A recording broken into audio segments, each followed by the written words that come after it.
The technician assigned to time travel stepped into the kettle.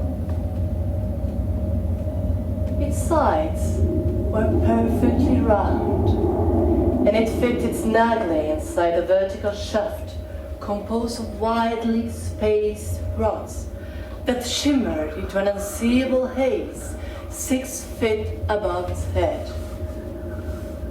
The technician set the controls and moved smoothly the starting lever. The kettle didn't move. It did not expect it to. Yet there was that little stir in his stomach, that faint dizziness, that told him that whatever the kettle contained, including himself, was rushing downward through eternity.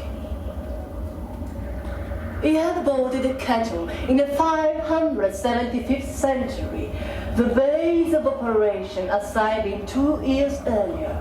At that time, the 575th century had been the farthest upward he had ever traveled.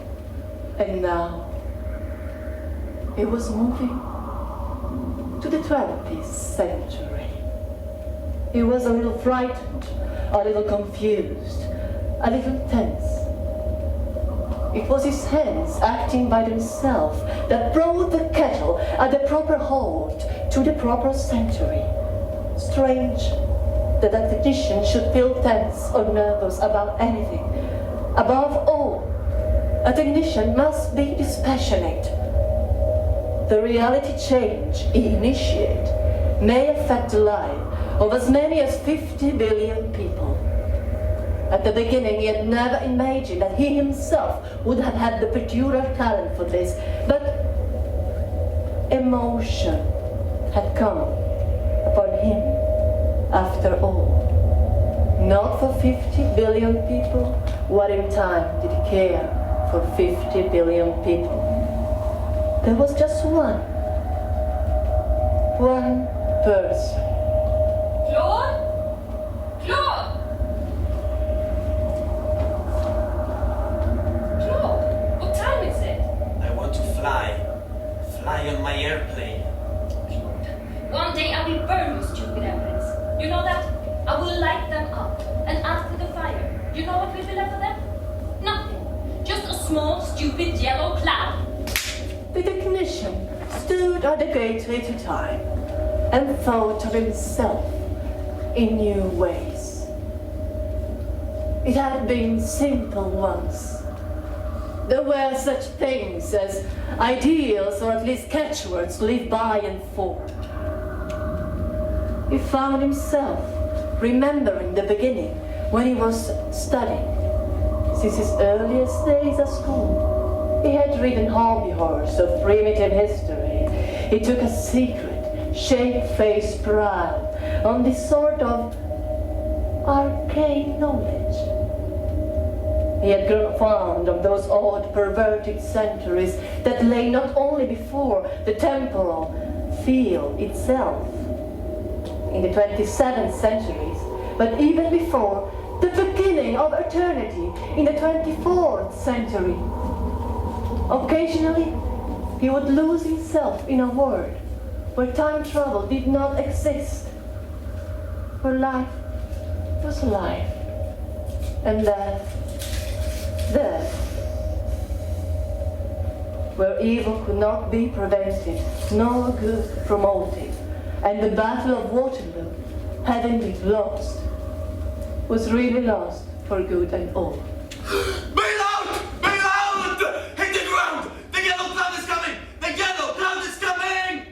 and it was difficult, almost a shock, to return his thoughts to eternity and to a universe where reality was something flexible and evanescent, something men such as himself could hold in the palm of their hands and shake into a better shape by bending history and the new laws and consequences, traveling up and down when, in time, adjusting little details that would change radically the story of a galaxy. It's done for humanity's good, thought the technician, repeating his teacher's lesson. We do must be done. We studied the society throughout time, and we saw it doesn't solve its problems satisfactorily. Its failure affects not only itself, but all its descendant societies. Man had to be protected from his own too flourishing technical mind. Such thing as mass duplication or atomic wars just can't be allowed. Developments are never satisfactory. Colonel Paul Tibbets used to tell me that I looked exactly like Robert Taylor, the actor. I think I was more attractive than him back then. He was more famous. I was more attractive. And I changed the world. I did. He didn't. I changed the world. Forever. But isn't it ironic, Mom, that exactly Robert Taylor, only a few years later, interpreted exactly the role of Colonel Paul Tibbets in a Hollywood film? About me. Nobody has ever made a film, Mom, and nobody will. My name is Claude Eartherly, and I was the pilot in command of the Straight Flush. The kettle had a faint shake. Or was it him? He was now arrived in the 20th century. He stepped out of the kettle following his thoughts. The greatest good. What is that? It's our machines telling us, but who tells the machines what to weigh in the balance? What is it the Eternals consider good? Safety and security, moderation, nothing in excess, no risks, without overwhelming certainty of an adequate return. I am reading out the unusual.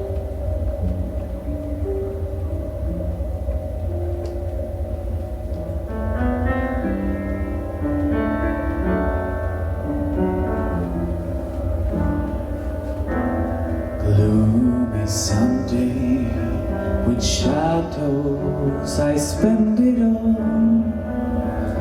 My heart and I have decided to end it all. Soon there'll be candles and prayers that are sad, I know. Let them not weep, let them know that I'm glad to go.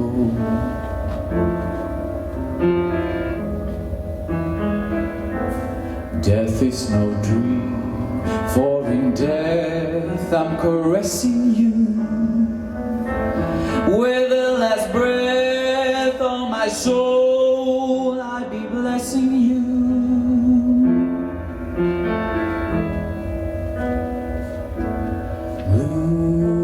Gloomy Sunday,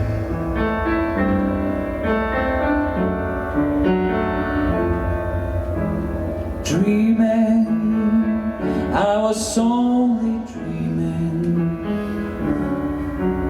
I wake and I'll find you asleep in the depth of my heart, dear.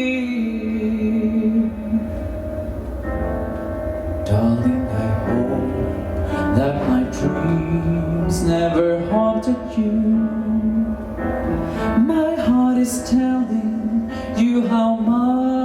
much that I wanted you.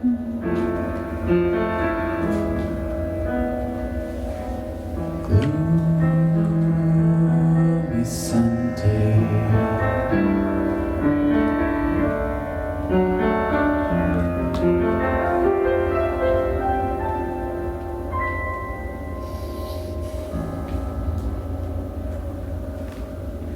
Suppose eternity had never been established. Why?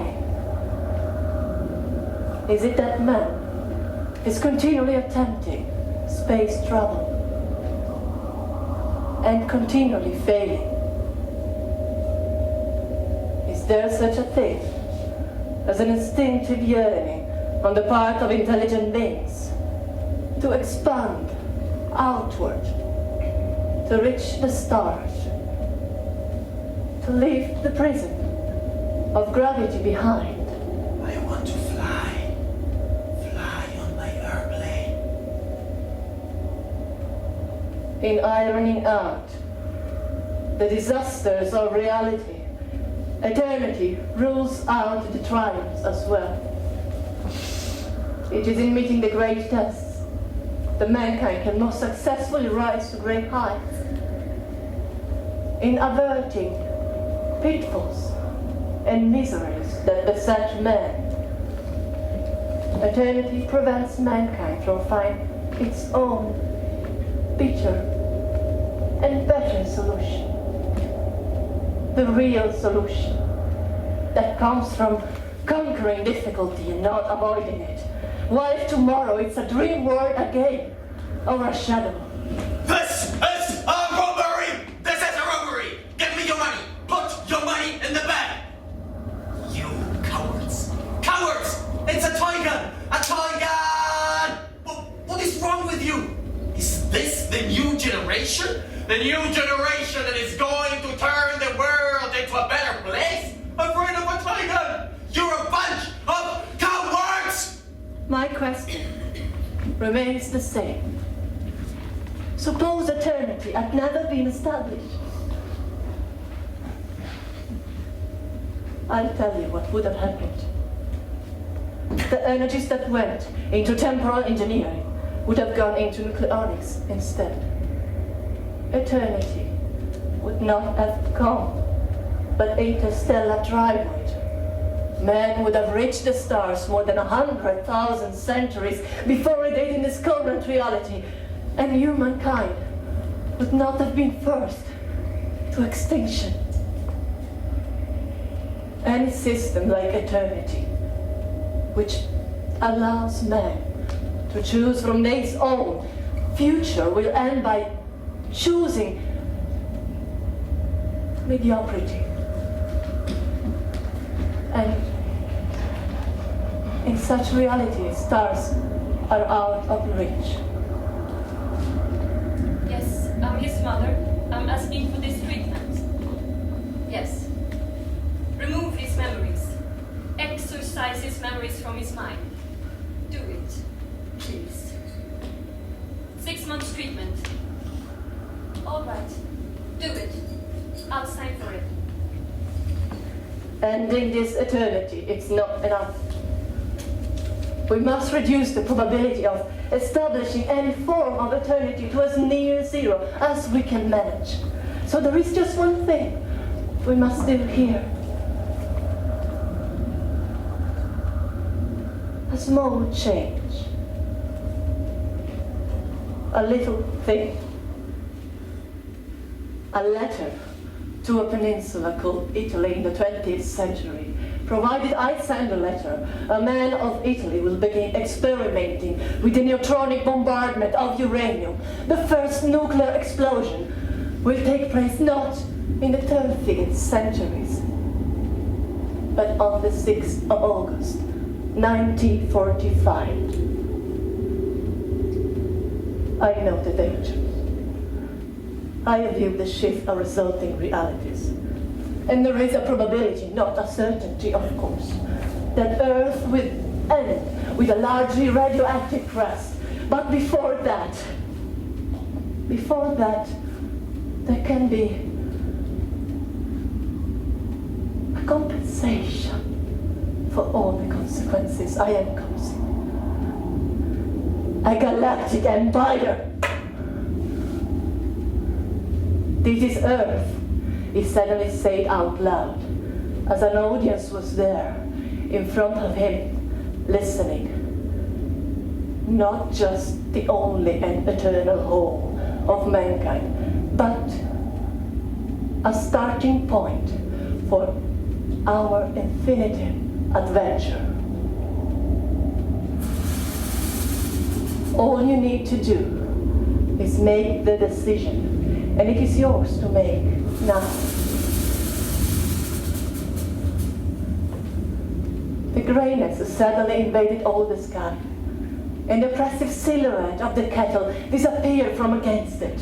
With that disappearance, he knew his decision had already changed the reality and the future. He felt as he had held time in the palm of his hand. And for the first time in his life, he just set history free.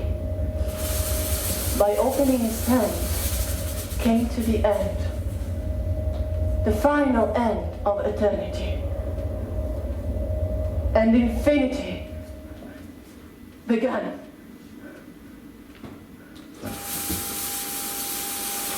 I need the attention of the entire crew now.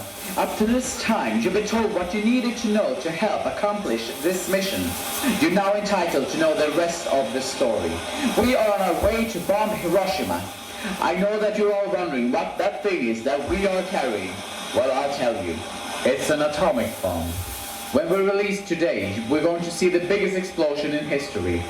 Don't look in the direction of the flash.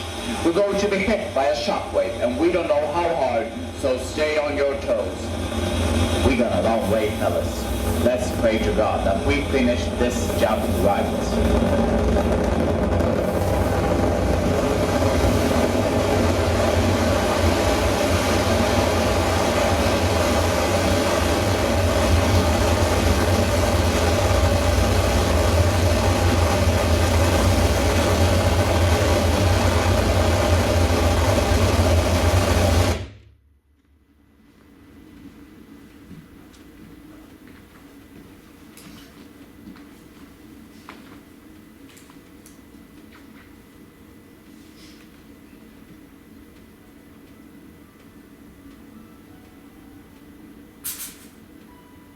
I waited and waited in the lobby of Hotel St. Moritz, New York. Behind the windows, the city was grey.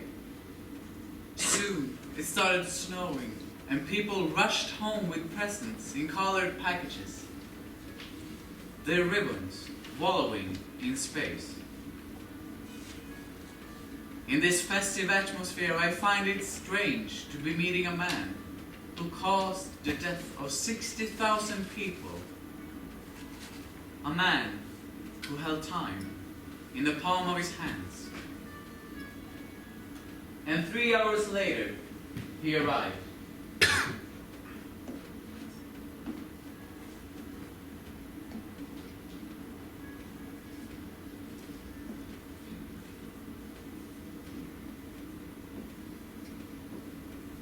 The man sits down on the other side of the table, a glass in his hands. He is thin, his eyes deeply marked, making his glance look old. But his hands are calm. When we shook hands, I noticed that they were cold and dry. He speaks first. How do I look? I couldn't say. I've only seen you on photographs. In them you look older, and more tired, and down on your luck. I'm not old. Or tired. Only tormented.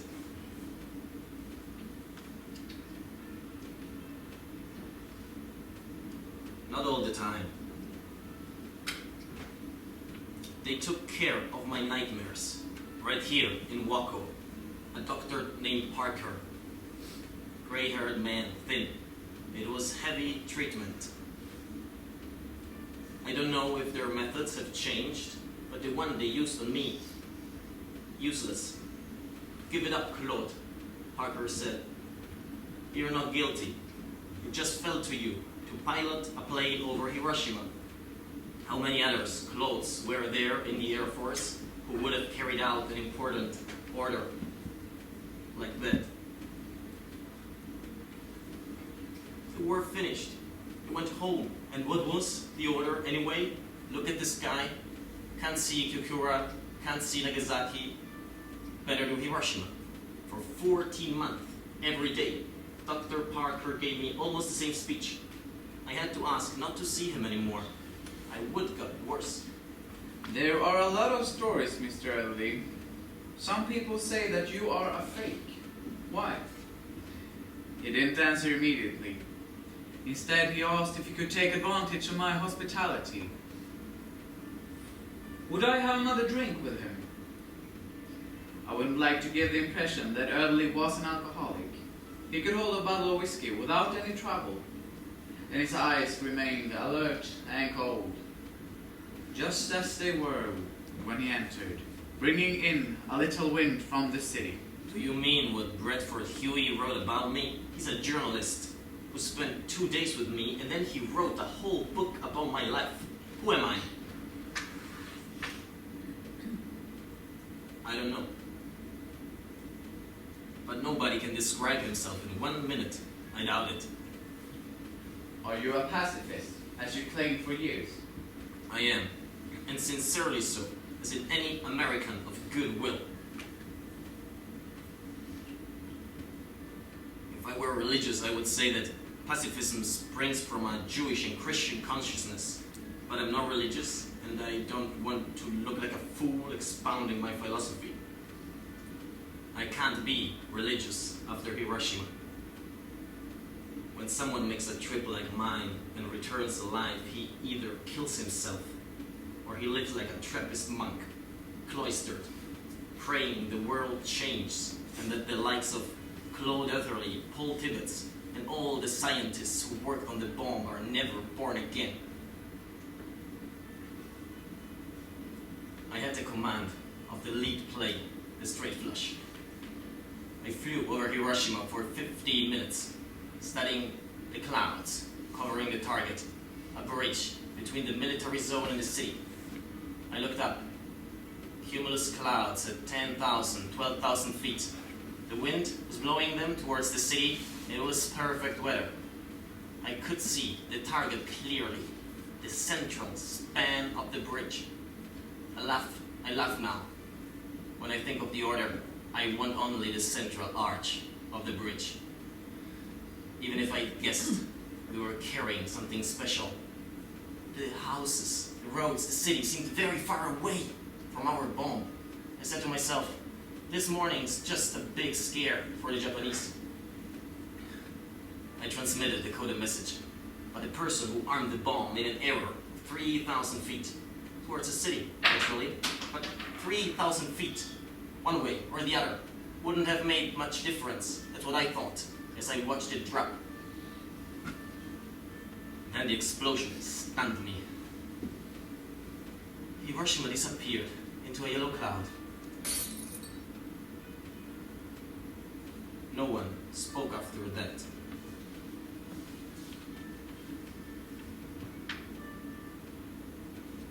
Usually when you return from a mission with everyone still alive, you exchange messages with each other, congratulations, impressions. This time the radio stayed silent. 3 planes, close together and mute, but not for fear of our enemies, for fear of our own words. Each one of us had to ask forgiveness for the bomb. I'm not religious, so I didn't know who to ask forgiveness from, but I made a promise. In that moment, I promised to myself to oppose all wars and all bombs. Never again the yellow cloud! Early raised his voice. It was clear that the yellow cloud had accompanied him through all his life. What did Tibbets say? Tibbets had nerves of steel. I remember when we were back in Mexico. He used to play piano for us on Saturdays. Every Saturday, same song. Gloomy Sunday. Tibbets has always had nerves of steel. But he told us, yeah, that evening, he explained us how he spent those minutes. He told him to be extremely careful. He was the one most at risk. So when the machine gunner yelled that the shockwaves were on their waves, he veered to take photographs. But the airplane just bounced like a ping pong ball held up by a fountain. Khan returned, and Tibbets felt tired. He asked to be relieved, and he fell asleep. But he told us that evening, when the number of victims were just beginning to be known, he said, "I'm sorry, guys. I just did my duty. I have no regrets. And I don't have his nerves." 1 year later, I asked to be discharged. What reason did you give? Exhaustion. I was exhausted. And I wanted to get married. They were astounded. How could I throw away such a promising future? They waved a sheet of paper in front of me. It said I would receive $237 a month pension. It was good money back then. But I turned it down. And since the regulation didn't allow me to refuse, I had to put in writing that the sum was to go to war widows. The end of my relationship with flight.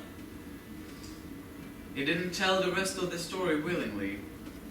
He returned to Texas, where his family didn't recognize him. He married the Italian girl he met during military training in New Mexico. Concetta Margetti had tried Hollywood and now been reduced, selling cigarettes in nightclubs.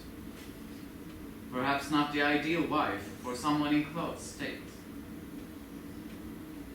Claude forged a check to send to the victims of Hiroshima. He entered a bank with a toy pistol, and for a few minutes, the employees were terrified, until Claude burst out laughing. One day his move succeeded, when he threatened a department store clerk with a fake gun and got the money, which he threw out from a balcony before escaping.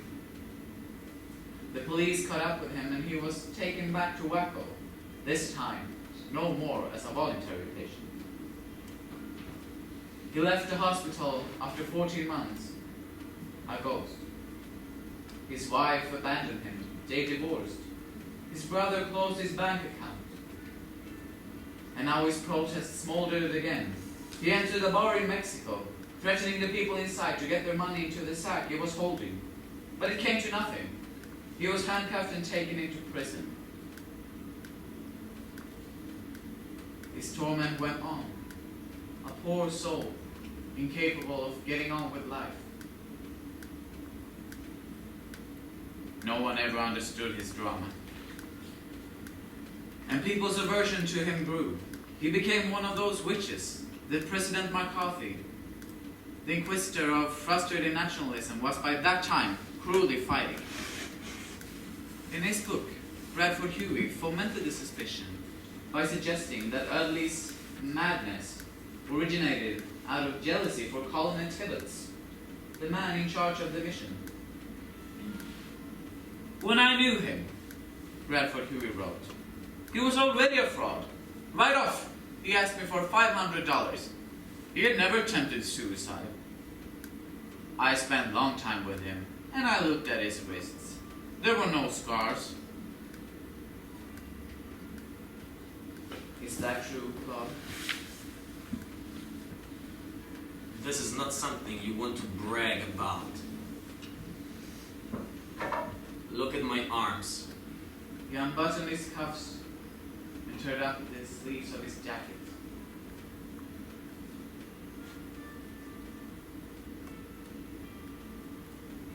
Two purple scars, deep and unpleasant, run towards his hand. I don't want you to pity me.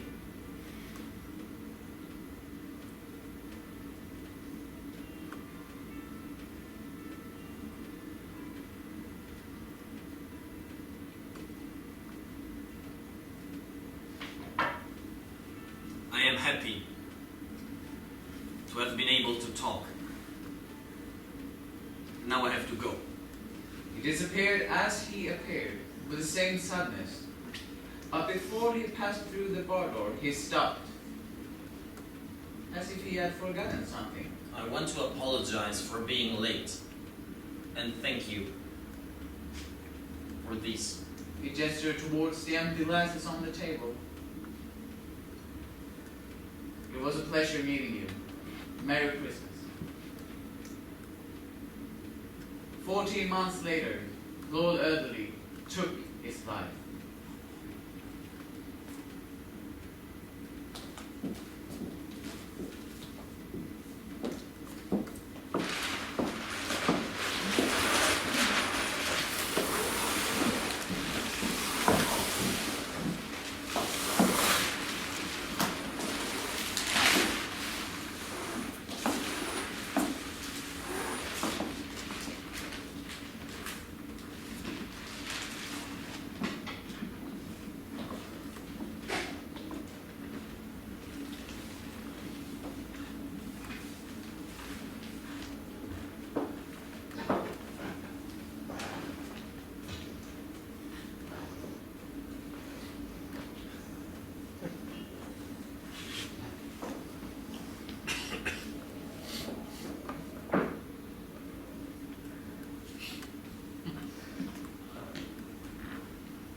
Year 1 Galactic Era.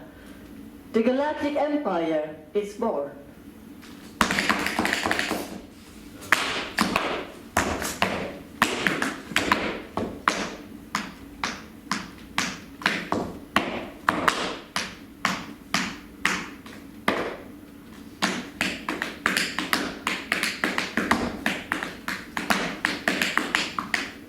Year 12,020 Galactic Era.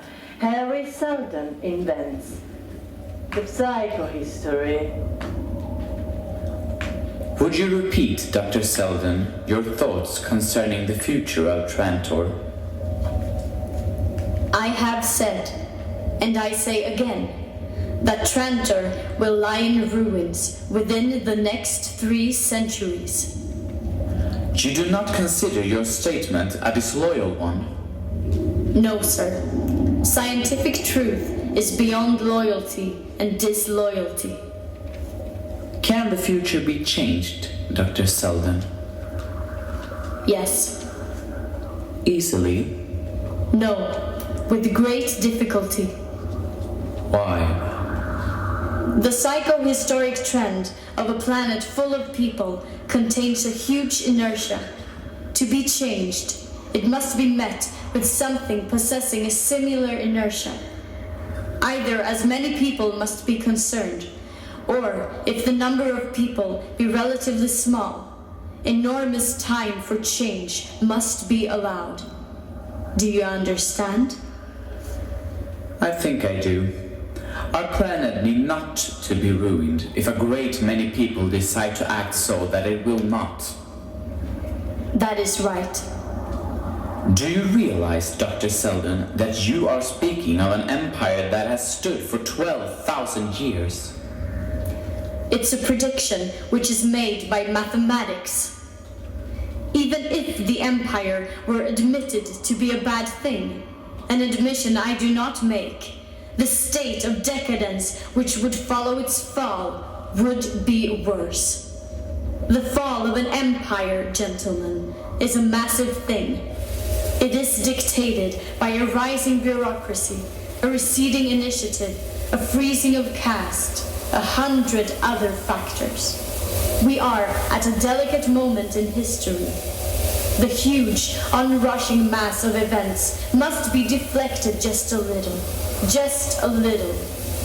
It cannot be much, but it may be enough to remove 29,000 years of misery from human history. How do you propose to do this? By saving the knowledge of the race. With the destruction of our social fabric, science will be broken into a million pieces. Individuals will be helpless and useless by themselves. But if we now prepare a giant summary of all knowledge, it will never be lost. 1 millennium will do the work of 30,000. All my project, my 30,000 men with their wives and children are devoting themselves to the preparation of an Encyclopedia Galactica. They will not complete it in their lifetimes. I will not even live to see it fairly begun.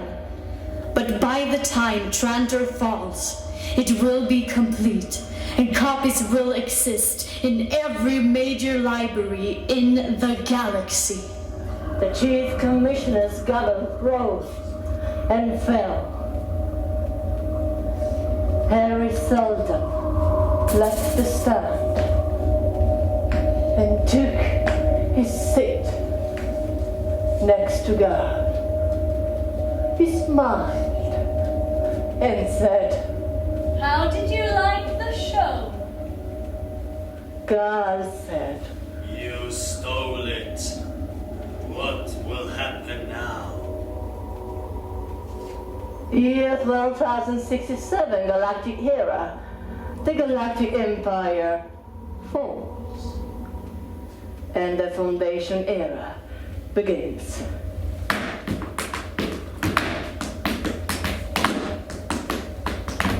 Year 50 Foundation Era.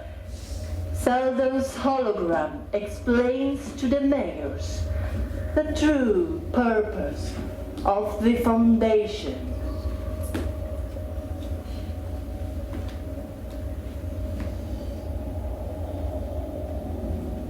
I'm an actor.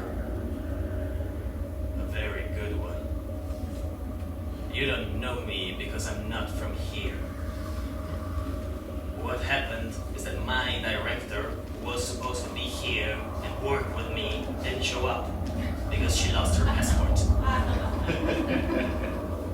So I had to do all the work by myself. Now maybe you're thinking that I'm trying to find an excuse to justify myself, but this is not the point. It's like buying a car without any money. It doesn't matter how badly you want the car. If you have no money, you cannot have the car, and basically it's the same without the director.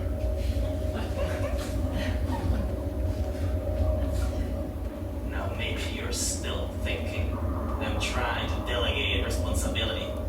Why do people always delegate something to someone else? Even pleasures. Are there really people who are trying to escape from their pleasures, delegating them to other people and other things? Very often, but even we let the video recorder watch our favorite film for us, our life. How many times it's our camera that lives our life for us? But do these people really don't want their pleasures? Why are they desperately trying to find someone else who's willing to feel their pleasures for them? I like to call this interpassive theater. Interpassive theater is the opposite of interactive theater. In interactive theater, you do things together. In interpassive theater, you think you do things together, but you don't. Interpassive theater is a place where you are finally free to delegate actions and feelings to someone else, mainly for convenience and to save energy. So, as an audience, in interpassive theater, for example, you don't have to laugh anymore. I will laugh for you. We always think that feelings are something interior, but maybe this is not true. Maybe feelings are something very material, very concrete. So concrete that you can take them and give them to me. Are you sad? Have you lost your job? As long as it happens to you, there can't be no pleasure. Pleasure only comes when it happens to someone else. When others are sad, when others lose their job. Or how else do you explain all these people watching movies where children are possessed by evil spirits and demons? Year 95 Foundation era, the traders start ruling the foundation. What is our real relationship with history? Well, the exact question could be, when do things start? We're here. Right now. All together.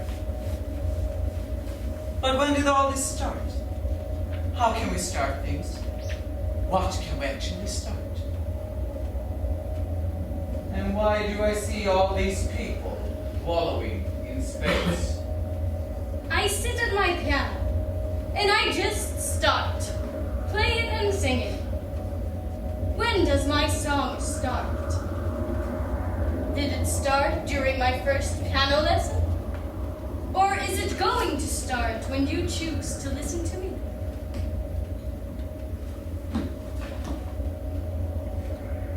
Isn't choice always the beginning of something new? I choose to delegate any responsibility to...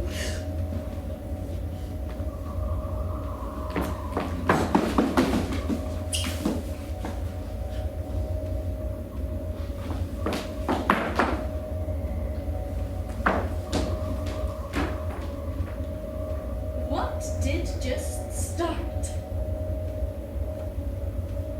I see you, wallowing in space. What's going on?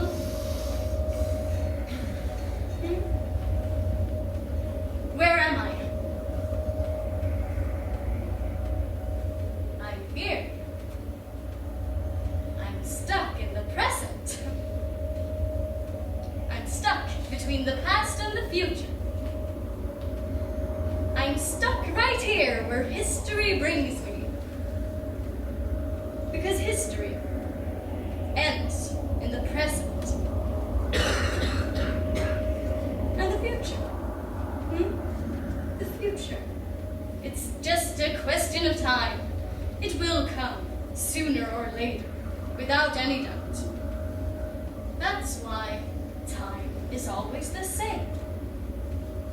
Because it's always now.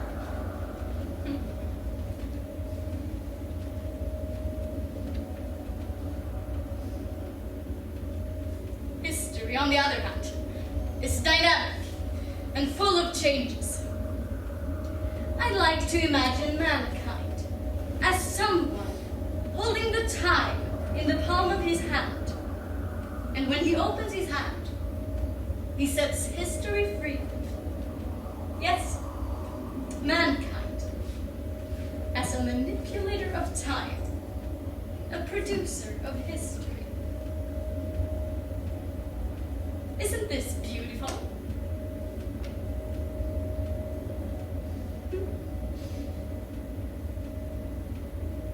But what shall we do now? I want to start this play. This interpassive theater play. I just want to do it. But how can I start? What is the relationship between all these people wallowing and the universe? There is no universe. Let us start believing in the consequences of our actions and start taking responsibility and stop wallowing. Answer me. What is your relationship with destiny? Everything is already decided. And our destiny has a name. Harry Seldon. Harry Seldon is the lead character of the Foundation Trilogy. A book written by Asimov. Harry Seldon studied the sociological and economic factors of his time. time. He invented the psychohistory, A new scientific discipline. by which he figured it out all the possible developments of human history. He could predict the future scientifically. He foresaw the inexorable decline of the civilization and the consequent period of chaos. It was too late to short the period of barbarism, but not too late to stop the collapse. Harry Seldon created the Foundation, a word inside another word, a colony of scientists and intellectuals inside a decadent galaxy. Their only purpose was to protect and collect the human knowledge. The Foundation's layout was designed so that in the short space of just 1,000 years, the predicted historical events would lead to the creation of a new and better empire. Yes. Harry Seldon has already decided everything for us. He did it for us, for our own good. How could he know that this is our own good? How could he know that I don't prefer wallowing in space? This is not about ourselves anymore. Is that any of your business? I can make it my business. I could make your business mine. Oh no, you better not. I carry on this comic book. Year 156 Foundation era. The merchant princes established a plutocracy. I wrote a poem. He is not feeling well. I think his son about it. It's about mathematics. In the Galactic Park. It's called 1000. Is he wallowing in space again? I am going to read it for you. 1, This 2, is where 3, poets became scientists. 4, 5, Scientists became 6, psychohistorians. 7, Psychohistorians became mayors. 9, Mayors became traders. 11, Traders became merchant princes. 14, Merchant princes became 16, plutocrats. 17, Plutocrats became politicians. 20, Politicians became dictators. 22. And Dictator 23. Robots. He looked up and whispered, "Economic control works differently. You're establishing a plutocracy. You're making us a land of traders and merchant princes. Then what of the future?" Mallow lifted his gloomy face and exclaimed fiercely, "What business of mine is the future? No doubt Selden has foreseen it and are preparing against it. There will be other crises in time to come, when money power has become as dead force as religion is now. Let my successors solve those problems, as I have solved the one today." When I first came to the Galactic Park, I started to wallow, like everybody else. We wallowed so much in space that we were scattered all over the universe. And when we came back to the Galactic Park, everybody spoke different languages. Languages with strange names. Names like Italian, German, and Arabic. The Italian word for foundation was fondazione. The German word for foundation was erectum. And the Arabic word for foundation was Al-Qaeda. I hear a song, and I just keep on singing it all the time, everywhere. I know it's a stupid song, but I sing it anyway. And other people, they will listen to it and start singing it as well. I know this. I know the consequences of my actions. Not only, I also believe in the consequences of my actions.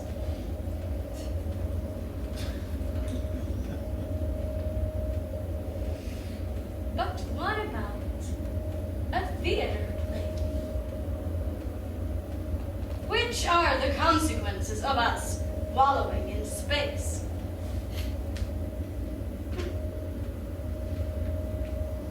Can I save the universe by wallowing in space? Can I save the universe by doing a theater play?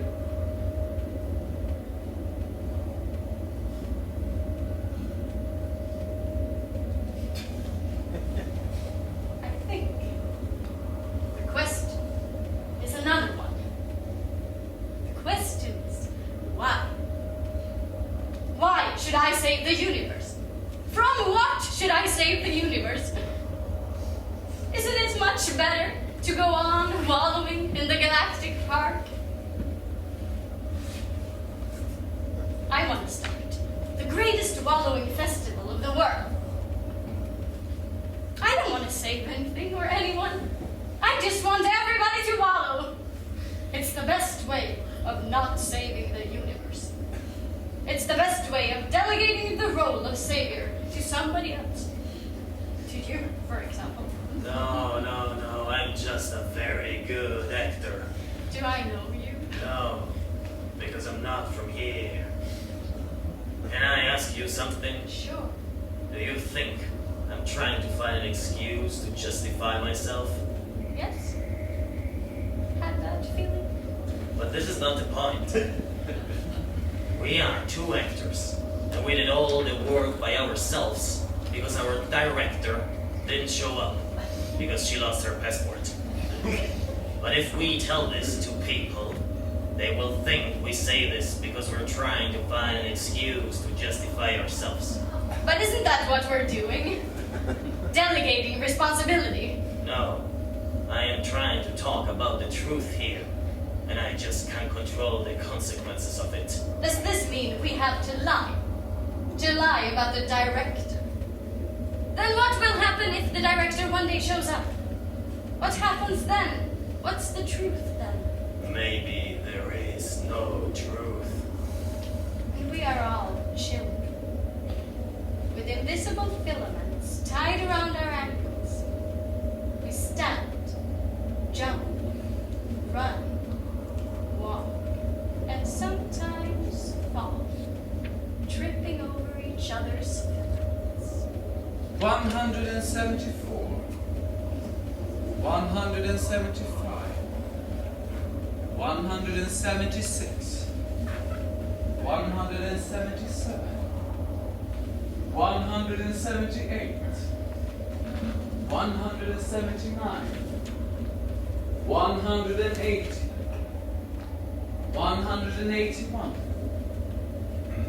182, 183, 184, 185, 186, 187, 188, 189, 190, 191, 192, 193, 194.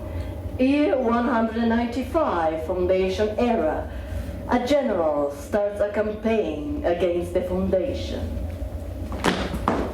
It's very simple and very complicated at the same time. Can people really understand what I say and what I do? What if it's not possible at all? I mean something. You won't ever be able to understand it. Isn't this the ultimate and most perverse level of interpassivity? Maybe. To be able to have a real conversation, we just need to cut everything else out. Especially pleasures. Imagine, for example, that I am a heterosexual man. I find myself here with my partner, and she grabs from her bag a plastic vagina, and I grab a vibrator. We put them on the table, and we insert the vibrator into the plastic vagina. We switch them on, and while these two objects are feeling the great pleasure for us, we are finally free to have a real conversation.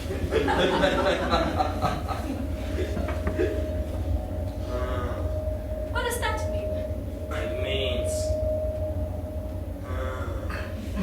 Do you always think you can treat people like trained seals? And I usually get away with it too.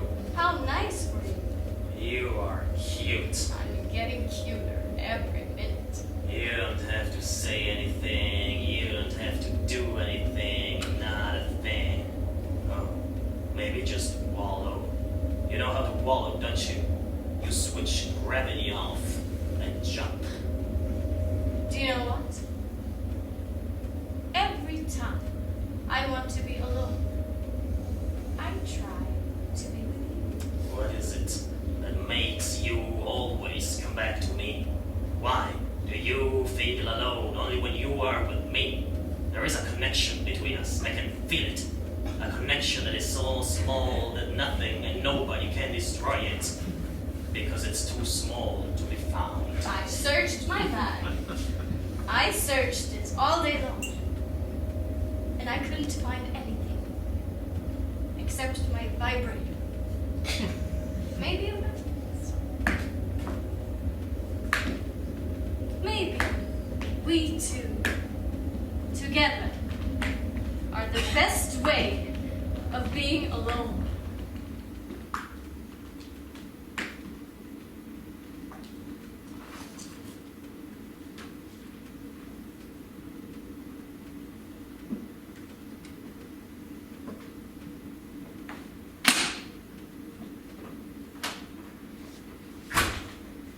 Year 260, Foundation era. The war. Begins. We're not going to last forever. We're not even going to last for a month. So let's just be for these few days. I'm telling you this because it's the truth. And the truth is beyond loyalty and disloyalty. How do you know it's... There's only one thing I would like to do. Saving the memory of these few days. I would have never thought that at the growing festival of the world, I would meet someone like you. Even the worst places are paradise. Even the most terrifying thing is a diamond in its own way. Like you. You were so horrible, so unattractive. Look at you now. You stopped wallowing, and look at you now. But why does it have to finish? Why are we always stuck between the past and the future? I can't move. Can you? I can. But if I go, everything will finish. I'm not leaving you. Other people stopped wallowing as well. What's going on? Are you going to like them more than me? I don't know. I just like it here. Please, do something. Do something. Everything is falling into pieces. Do something.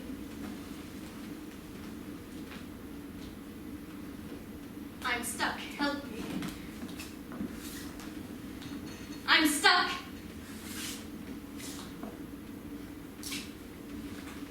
Help me. Help me.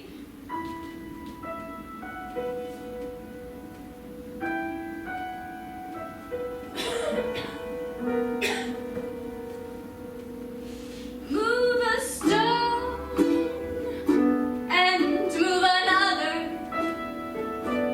Look at the house. Look how it falls. It falls a house. It falls a town. Look at the empire. Look how it falls. It falls an empire. It falls a galaxy. Look at your heart. Look how it lives. Wallow, wallow. Why stop now? How to stop? Tell me how. Hold my hand and stop now. How to stop? Help me out. The longest night finishes today. The longest day starts right here. Wallow, wallow.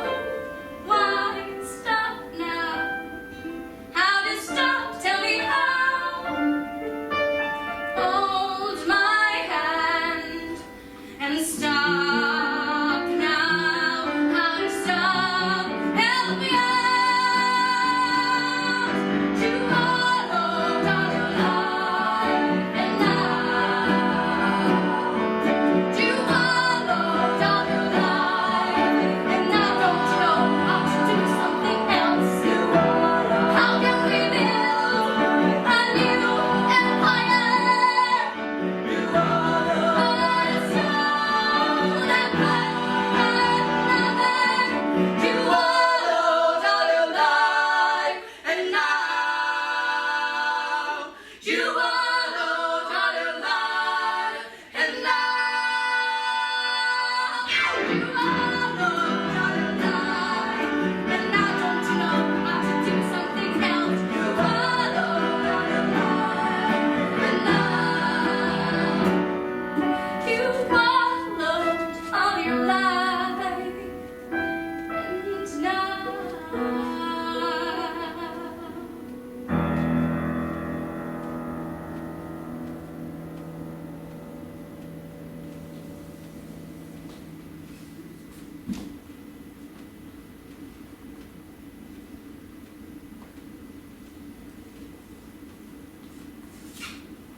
Year 277, Foundation era. A mutant called the Mule is born.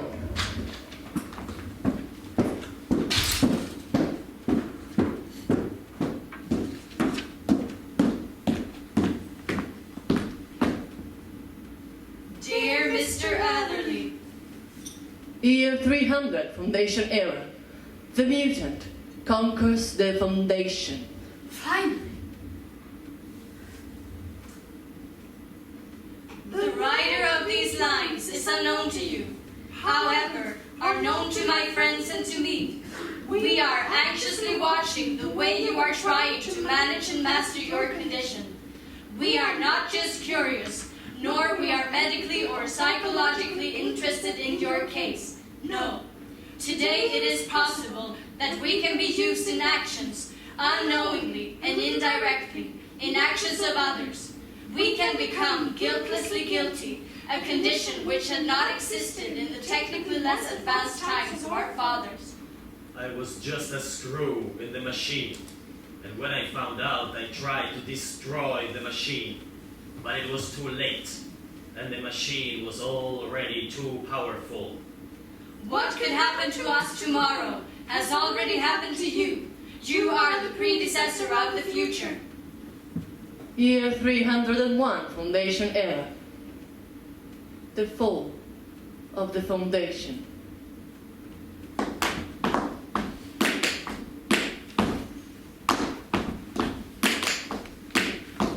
It's like the butterfly effect. I go to the galactic park just to wallow a few hours. And on the other side of the world, a yellow cloud sucks the future out of the present. Maybe it's impossible to live with this infinite sense of responsibility. The potential consequences of our actions are too big for our imagination and the emotional forces at our disposal. You are the one who did it. Probably you don't like it. You just want your peace. But you are the one on that airplane. You are the one who dropped the bomb. You did, but you at least found out. You found out the consequences of your actions. Maybe the future will never arrive. Maybe the future will never reach us. Because it's always now. Yes, it's always now. I feel like I'm holding the time in the palm of my hand. And now, I open my hand, and I finally set history free. She runs over the sunset like wild horses, and smells like parrots in spring.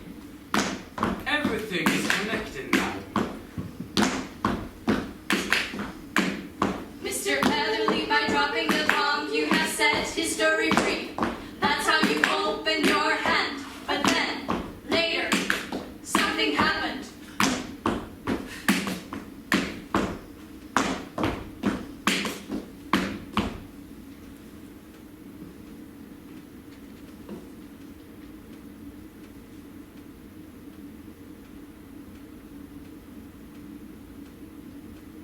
I'm sorry, but you don't fit in the society of the future.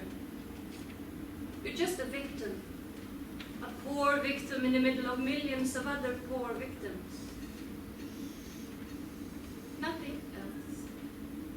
But isn't it more satisfying to sacrifice ourselves for the poor victim than to enable the others to overcome their victim status and perhaps become even more successful than ourselves? Aren't we all victims of something? Why is it so hard to stop wallowing in space? leave the galactic park and help all these others overcome their victim status. Away from the galactic park, no one sees you. There are no spotlights, no cameras, no photos. Why is it so hard to go back to reality? To reality where bombs causes thousands of deaths, and a single individual doesn't count for anything in front of a global disaster. How much do I count, for example, in this interpassive theatre play? But is it really important? How important am I? If one single individual can start a catastrophe, maybe also one individual can stop it. If one individual can kill 60,000 people, maybe also one individual can save 60,000 people. Because either I'm part of the problem, or I'm part of the solution, or I'm both. Year 310, Foundation Era. The death of the Mule and rise of the second Foundation.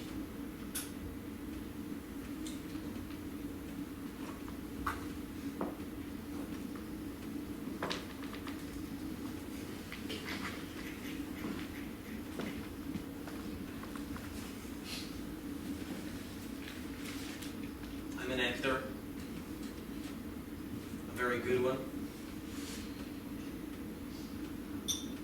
But what are we supposed to tell when there aren't any stories left?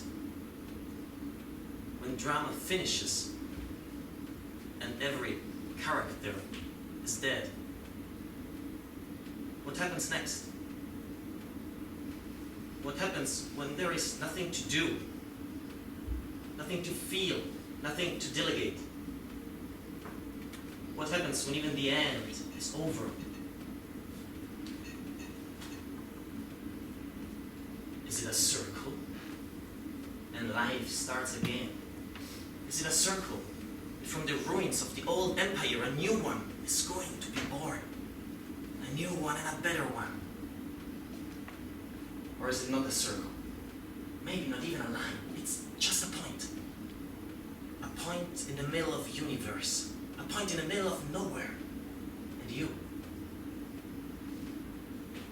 are here. 990, 991, 992, 993, 994, 995, 996, 997, 998, 999, 1,000.